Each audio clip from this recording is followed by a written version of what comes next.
Alright, so we have Cynthia Calvillo versus Jessica Andrade.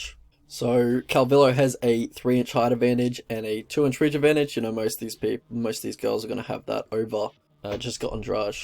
So I break down the strike into these two. So for Calvillo, she's just not a natural striker. She hasn't proved her striking, but she just doesn't seem very comfortable there. Like, you know, it's all fine when you're facing someone who's not going to put pressure on you or just stand and trade and go 1-for-1 and go, tit for tat, kind of soft punches back and forth, kind of like a sparring session, but just doesn't seem to be a natural striker, doesn't seem to get the timing or the, just have too much power behind it as well, have too much impact behind her punches.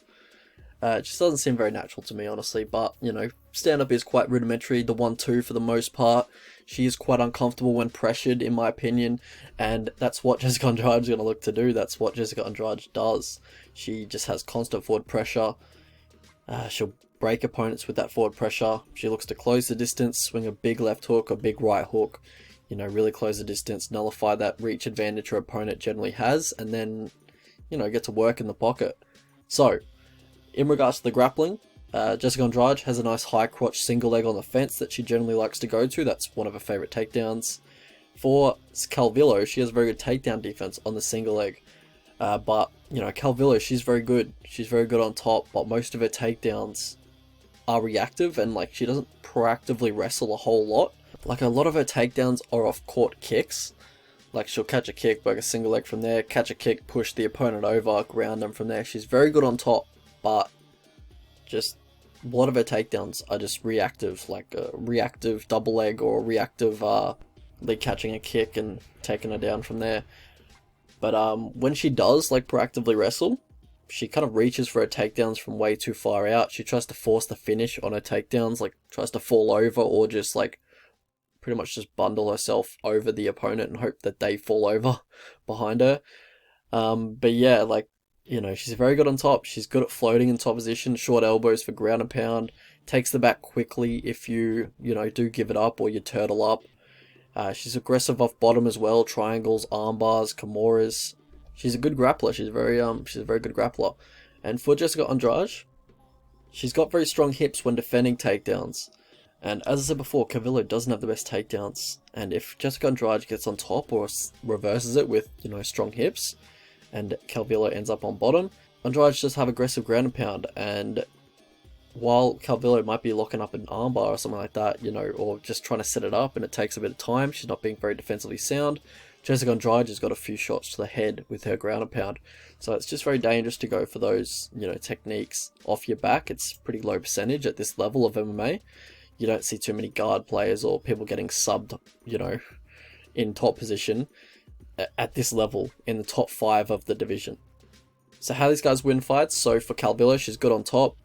And for Jessica Andrade, good chin, durable, which is necessary for her fighting style. Yeah, she does wear damage quite well. Good takedown defense, good get-ups, raw power, good cardio as well. Don't know if I mentioned that before, but yeah, good cardio. How these guys lose fights? So for Calvillo, she's hittable, and she's just liable to be outworked on the feet. I just don't think her striking is very good. For Jessica Andrade, it's when she faces a good striker. So people like Rose, Joanna, Weili Zhang, Valentina, and Marina Rodriguez. These guys would all just style on her on the feet because she's very basic on the feet, but she does have insane pressure. But it's very easy to manage. If you can cut angles and if you can throw straight punches and keep distance, then basically you can beat Jessica Andrade on the feet. And that's what all those guys that I mentioned were able to do. But that's not the case here. She's not facing a better striker than herself here, for sure. Pass to victory. So for Jessica Andrade, forward pressure, as always. Name of the game. Don't have to tell her twice, really. Just look to keep it on the feet. Maybe takedowns at the end of the round, just to secure the round. But, more of a keep it on the feet approach. No kicks. She'll look to catch a kick and take you down. And for Calvillo, get Andrade down. Focus on control first, because she does have quite a nice initial scramble. So focus on control first, and then you can, look for damage or, look to take the back if she does turn. Look to jump backpack if she does turn, and if you're having trouble holding her down, and she's tripoding every time, just jump back take. Worst case scenario you're on bottom, and that is actually a pretty bad scenario though, but if you're just getting blasted on the feet, then maybe bottom is better than just being on the feet. So how I see the fight going. So yeah, I've been bragging on Calvillo's striking like the whole video, but I just don't know who told her striking was decent, because she seems to have an irrational confidence in her striking, because it's really not decent, and it's not even up to scratch really. Like, she doesn't have variety, she doesn't have any variety really, just the 1-2, doesn't generate much power on the feet. She doesn't stand her ground if her opponent's like pushing her back. I mean, she was getting pushed back by Caitlin Chikagian, so it's not hard to convince her to take the back foot. And I think the pressure of Andrade is really gonna get to Cynthia, honestly. And I think she's gonna get bullied on the feet by Andrade, in all honesty. I see Andrade walking her down, landing the much harder shots, landing more shots as well. And on the feet, I just think Cynthia has just nothing for her. Calvillo needs to get the fight to the mat, and that's where she's at her best. Like, even bottom position would be better than on the feet, in my opinion. The majority of Cynthia's successful takedowns, though, as I talked about before, happen off her catching a kick. Andrade rarely throws kicks. It's not really her style, like her body type. It's not going to be a main part of her game naturally, because she has short legs. But, you know, she does throw them every now and then, I guess. But it's just, is that what you want to rely on? I think Valentina is a much better takedown artist than Calvillo, and she got Andrade down pretty easily, you know, in the clinch. I didn't love how easily she was getting Andrade down in the clinch. Obviously, Cynthia Calvillo not at that level for sure, and not generally the type of takedowns that Calvillo goes for. As I said, like, it's mostly reactive takedowns, and I feel like Andrade will be able to scramble out of those. But in the open, Andrade's takedown defense is great. Like, her clinch takedown defense was a bit of an unknown before the Shevchenko fight, never really got tested, and now I guess we know about it.